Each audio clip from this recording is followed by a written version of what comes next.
Hi, I'm Kaylee, and this is my TBR for middle grade March. Every year, I want to participate in middle grade March, and somehow March just kind of sneaks up on me, and I forget to join in with this readathon. But this year, I marked it on my calendar, and I am ready to go. I love reading middle grade books, and I read them throughout the year all the time. So middle grade March is just kind of par for the course, I guess, is just kind of normal for me. But I think it's fantastic to have a whole month where you just really focus in on some awesome middle grade books. This readathon is hosted by the Curly Reader and a couple other people, and I will link their channels down below, so be sure to go over and subscribe to them. And if you haven't already, please do subscribe to this channel and give this video a big thumbs up if you love to read middle grade books as much as I do. So this year, the readathon has 5 different prompts. And so let's dive in and see what I have on my TBR. All of the books in this video today, except for one, are books that I received advanced reader copies from the publisher in exchange for a free and honest review. The first prompt is to read a book with 5 or more words in the title. And for that, I have chosen A Dragon Used to Live Here, 6 words. Noble children Thomas and Emily have always known their mother to be sensible, the lady of the castle, if anything, a bit boring. But then they meet Meg, a cranky scribe who claims she was a friend of their father's long ago, and she tells them tales about when a dragon lived in the castle. The kids return again and again to hear the evolving fantastical story of their mother's escapades, and they get caught up in a quest to reunite the one-time friends. That sounds amazing. This cover is absolutely beautiful. I cannot wait to dive in with this one. Prompt number 2 is to read a book featuring an orphan main character. And for this, I have The Orphan King. It's right there in the title. So this is a fresh retelling of the King Arthur myth. It says, the prince born to inherit the throne is set to complete his secret training with his aunt, the magical Lady Telesia. When tragedy strikes, he returns home to find his parents missing, his kingdom destroyed, along with everything he'd ever hoped and dreamed. He is set adrift in a lawless land where his royal lineage now means nothing but danger. This is a graphic novel, and it looks amazing. I can't wait to read this one. This looks so cool. Prompt number 3 is a contemporary book, and for that I have The Monster in the Lake. This is the second book in the Kit the Wizard series. I loved the first book, Dragon in the Library, and so I cannot wait to dive into this one. In this book, Kit and her friends end up journeying to Scotland, where they meet a loch full of cranky mermaids.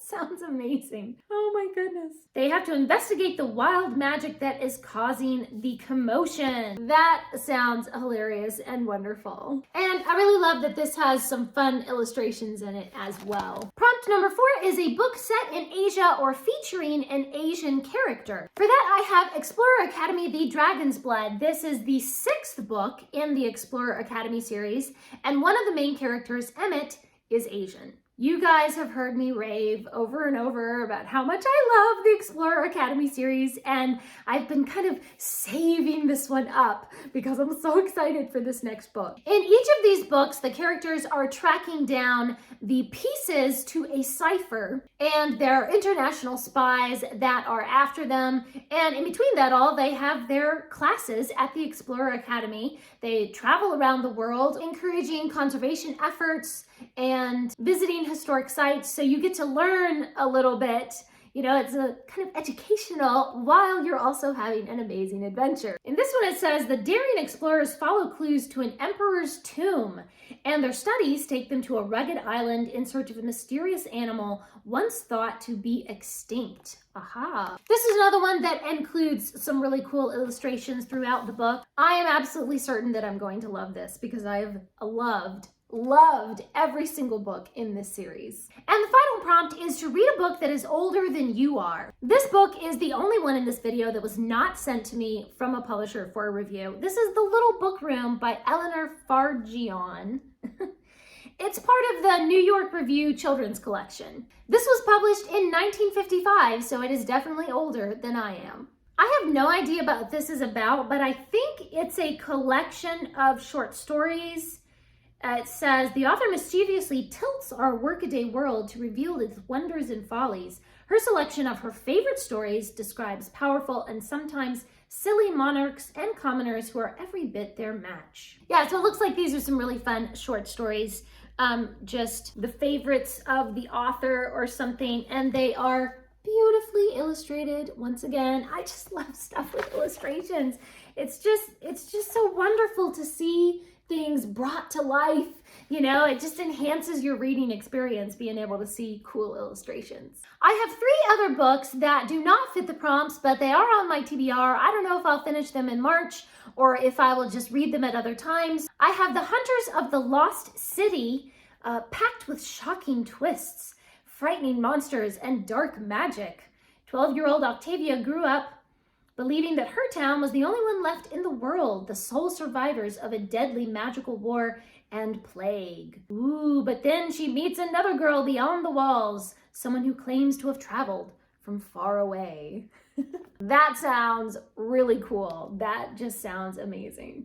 This one is from Quirk Books, and they always send me the coolest books for review. And I also have The Last Map Maker. Let's see, a fantasy adventure where a well-bred young lady seizes the chance to join an expedition to chart the southern seas. But she isn't the only one with secrets on board the ship.